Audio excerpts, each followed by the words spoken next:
Ақылды қалашық 2017 жылы Астанада өтетін экспо көрмесінің құрылысы ғаламдық ғылымның соңғы жаңалықтармен жабдықталады.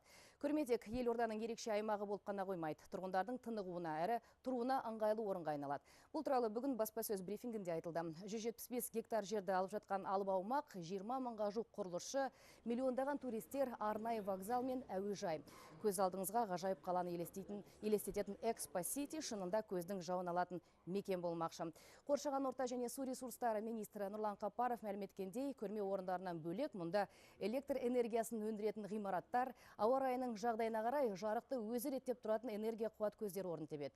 Әр ғимараттағы лас иісті сорып алатын арнайы вакуум, қалдықтар мен техникалық суды қайта өңдейтін құрылғы болады. Көрме құрылысы алдағы мамыр айында басталады дейді Астана Экспо 2017 ұлттық компаниясы басқарма төрағасының орынбасары Бекжан Көлбаев.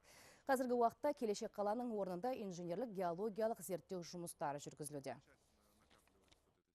После Эксподан соң бұл қалашық Астананың ең ыңғайлы, ең сапалы аймағы болады. Онда көптеген тұрғын үйлер бой көтереді.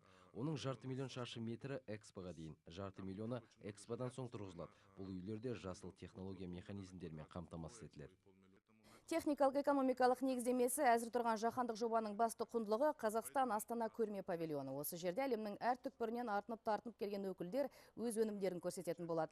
Осы аймақта қонақ үйлер, сауда орындары, өнер нысандары, мектеп және балабақша орын тебеді. Құрылыстың басты сәулеті Қазақстан павильоны, сонымен бірге музей, көрме болады. Күн батареялары электр қуатын өндіреді. Халық жүретін арнайы көшелер салынады. Өнер көрмесінде ұлттық өнерді тамашалай аласыздар.